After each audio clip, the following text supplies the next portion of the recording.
कहानी की शुरुआत नोरा नाम की एक लड़की से होती है जो अपने पिता के साथ पहाड़ों पर चढ़ाई कर रही है। चोटी पर पहुंचने के बाद उसके पिता उसे दूर सामने वाले पहाड़ दिखाते हुए कहते हैं कि इस दुनिया में अब भी ट्रोल्स मौजूद हैं। वो इंसानों से छुपकर रहते हैं। नोरा को अपने पिता की ये बात अजीब लगती है। उसके पिता ने पहले भी उसे एक कहानी सुनाई थी जिसमें 13 ट्रोल्स का जिक्र किया था उन्होंने। ये ट्रोल्स एक पार्टी में गए थे जहां नशे में वो सूरज की रोशनी में आ गए और पत्थर बनकर ही रह गए। ये कहानी नोरा के लिए हमेशा से काल्पनिक रही है। जब उसके पिता बताते हैं कि उन पहाड़ों पे आज भी ट्रोल्स हो सकते हैं तो नोरा इस बात को गंभीरता से लेती नहीं है। उसके पिता उसे अपनी मन की आंखों से देखने के लिए कहते हैं। नोरा ध्यान लगाकर उन पहाड़ों को देखती है और उसे वहाँ कुछ हलचल नजर आती है। अचानक हुए इस अनुभव से वो घबरा जाती है। ट्रोल्स के बारे में ये माना जाता है कि वो केवल पौराणिक कहानियों का हिस्सा हैं, जिन पर अब कोई विश्वास नहीं करता। कई साल बाद कहानी एक सुरंग पर आती है जहां कुछ वर्कर्स खुदाई का काम कर रहे थे। सुरंग को आगे बढ़ाने के लिए एक धमाका किया जाता है। धमाके के बाद जब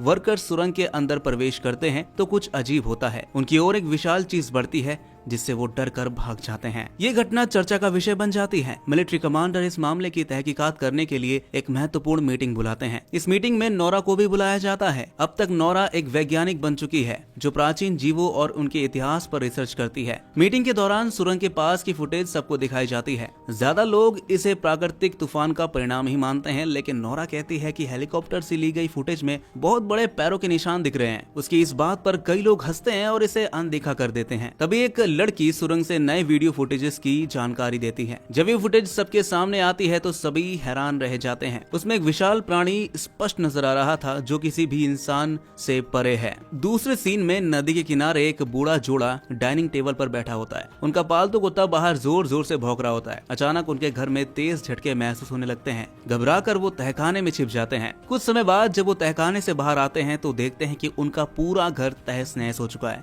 ये अजीब घटनाएं सभी को चौंका देती है। इस घटना की जांच के लिए नोरा और उसके साथी एंड्रियास को भी बुलाया जाता है। उनकी मुलाकात एक कैप्टन से होती है जो बताता है कि नदी पार करके कोई बहुत बड़ी चीज आई थी और उसने घर को तबाह कर दिया। वहाँ बड़े बड़े पैरों के निशान भी मौजूद हैं। ये निशान करीब 3 किलोमीटर तक जाते हैं लेकिन अचानक खत्म हो जाते हैं। सभी इस रहस्य को सुलझाने की कोशिश कर रहे हैं कि अगर ये विशाल चीज बाहर से आई है तो आखिर गई कहाँ। इस रहस्यमयी घटना को लेकर नोरा अपने पिता के पास जाती है। उसके पिता ने ट्रोल्स पर बहुत गहन अध्ययन किया है, मतलब बहुत जानकारी है उनके पास। वो पहाड़ों और वहाँ के रहस्य पर गहराई से रिसर्च करते आ रहे हैं। नोरा का मानना है कि उनके पास इस गुत्थी को सुलझाने की कोई ना कोई जानकारी तो जरूर होगी। अब नोरा अपने पिता के घर पहुंचती है तो वहाँ उसे ट्रोल्स की कई तस्वीरें और पुराने नोट्स मिलते हैं। उसके पिता उसे बताते हैं कि सालों पहले भी पहाड़ों से कोई बड़ी चीज निकली थी लेकिन वो अचानक से गायब हो गई थी। गवर्नमेंट को इस बारे में पता था लेकिन उन्होंने ये बात दुनिया से छुपा कर रखी। नोरा उन्हें बताती है कि आज भी पहाड़ों से कुछ निकलता है। उसके पिता को पूरा यकीन हो जाता है कि वो चीज ट्रोल्स के अलावा कुछ और नहीं हो सकती। वो नोरा और उसके साथियों को उस रहस्य से जुड़ी जानकारी देने का फैसला करते हैं। नोरा अपने पिता एंड्रियास और कैप्टन के साथ उस जगह पहुंचती है जहां पैरों के निशान मिले थे उन्हें। नोरा के पिता बड़े ध्यान से पहाड़ों और पत्थरों का निरीक्षण करते हैं। एंड्रियास और कैप्टन उन्हें पागल समझते हैं क्योंकि पूरी दुनिया उनके पिता की ट्रोल्स की बातों को केवल एक अफवाह और कहानी ही मानती है। यहाँ तक कि नोरा भी ज्यादा कंफर्म नहीं है कि ये बातें सच भी है या नहीं। जब नोरा अपने पिता से कहती है कि वहाँ कुछ भी नहीं है तो अचानक आसमान में बादल छा जाते हैं। उसे एक अजीब सी गंध महसूस होती है।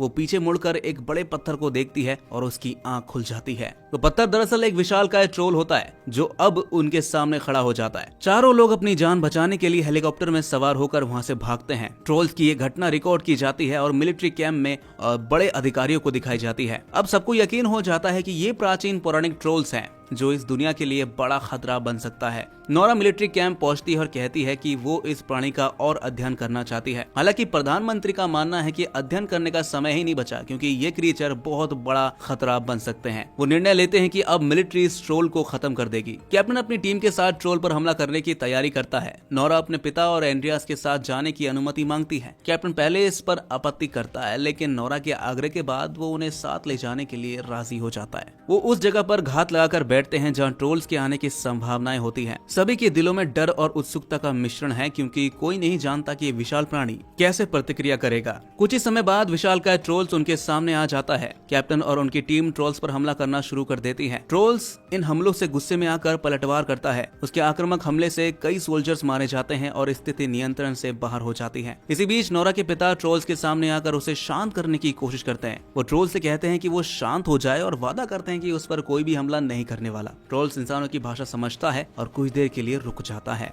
लेकिन इससे पहले कि नोरा के पिता कुछ और कह पाते, सोल्जर फिर से उस पर हमला कर देते हैं। गुस्से में ट्रोल्स उनके टैंक को कुचल देता है और नोरा के पिता पर भी हमला कर देता है। नोरा अपने पिता के पास दौड़कर जाती है। अपने आखिरी पलों में वो नोरा से कहते हैं, रॉयल पैलेस, घर।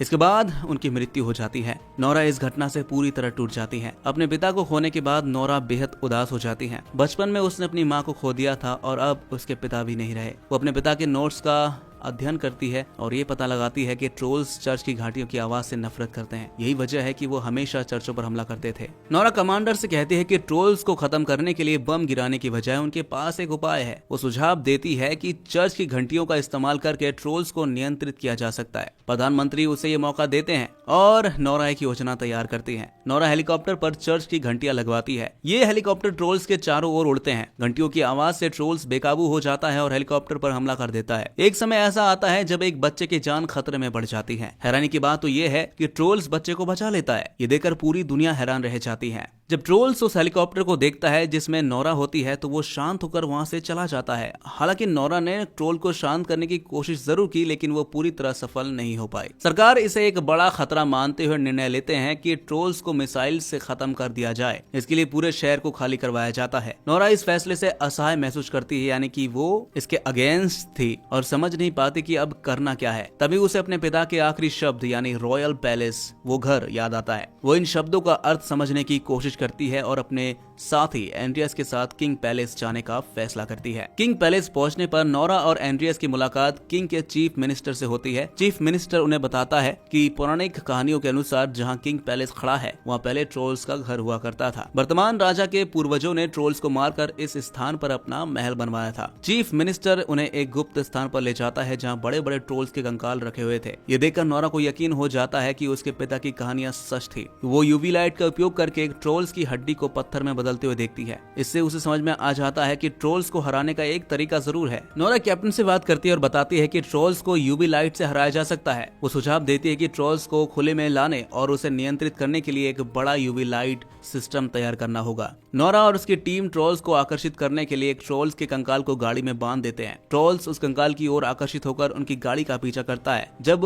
गाड़ी रुकती है तो ट्रोल्स कंकाल को उठाकर देखता है और भावुक हो जाता है, यानी इमोशनल हो जाता है। लेकिन जब कंकाल उसके हाथ से गिरकर टूट जाता है तो ट्रोल्स गुस्से में भड़क उठता है और गाड़ी का पीछा करने लगता है। नोरा और एंड्रियस ट्रोल्स को उस जगह तक ले जाते हैं जहां कैप्टन और उनकी टीम यूवी लाइट सिस्टम के साथ तैयार थी। जैसे ट्रोल वहां पर पहुंचता है, कैप्टन और उनकी टीम यूवी लाइट सिस्टम को चालू कर देती है। यूवी लाइट की तेज किरणें ट्रोल्स पर पड़ती है और वो पत्थर में बदलने लगता है। दर्द के कारण वो जोर जोर से चिल्लाने लगता है। ये देखकर नोरा को एहसास होता है कि ट्रोल्स को मारना नैतिक रूप से गलत है। नोरा तुरंत उन मशीनों को बंद करने का आदेश देती है जो यूवी लाइट छोड़ रही थी। नोरा ट्रोल्स के सामने खड़ी होकर जोर से चिल्लाती है वो इंसानों से दूर अंधेरे में कहीं छिप जाए, वरना इंसान उसे खत्म कर देंगे। ट्रोल्स उसकी बात समझता है और जाने की कोशिश करता है, लेकिन इससे पहले कि वो पूरी तरह बच पाता, सूरज की किरणें उस पर गिरने लगती हैं। सूरज की अल्ट्रा वायलेट किरणें ट्रोल्स के लिए घातक साबित होती है। वो पत्थर का बनकर वहीं गिर जाता है और चूर चूर हो जाता है। इस तरह ट्रोल्स का अस्तित्व ही खत्म हो जाता है। प्रधानमंत्री नोरा से कहती है कि उसके पिता की सारी कहानियां सच थी। हालांकि नोरा और एंड्रियस ट्रोल्स की मृत्यु से बहुत ज्यादा दुखी थे। एंड्रियस, जो अब तक सरकार के लिए काम कर रहा था, अपनी नौकरी छोड़ने का फैसला करता है। वो लेखक बनना चाहता है और ट्रोल्स की कहानियों को लिखने की योजना बनाता है। नोरा और एंड्रियस मिलकर एक नई यात्रा पर निकलने का फैसला करते हैं। एंड्रियस पूछता है कि क्या इस दुनिया में और भी ट्रोल्स हो सकते हैं। नोरा जवाब देती है कि नॉर्वे की पहाड़ियों में ट्रोल्स की होने की संभावना है। नोरा और एंड्रियस नॉर्वे की ओर रवाना होते हैं, ये सोचते हुए कि प्रकृति के इन अद्भुत जीवों के बारे में और भी जानकारी मिल सके उन्हें। ये कहानी हमें सिखाती है कि प्रकृति के सभी जीव, चाहे वो कितने भी अलग क्यों ना हो, उनके साथ इंसाफ करना जरूरी है। कुदरत ने उन्हें भी बनाया है और उनकी भी अपनी जगह है। कहानी यही खत्म होती है दोस्तों। तो दोस्तों, कैसी लगी आपको एक कहानी, कमेंट में जरूर बताएगा और ऐसे ही मूवी एक्सप्लेनेशन देखने के लिए हमारे इस चैनल को सब्सक्राइब जरूर कर लीजिएगा।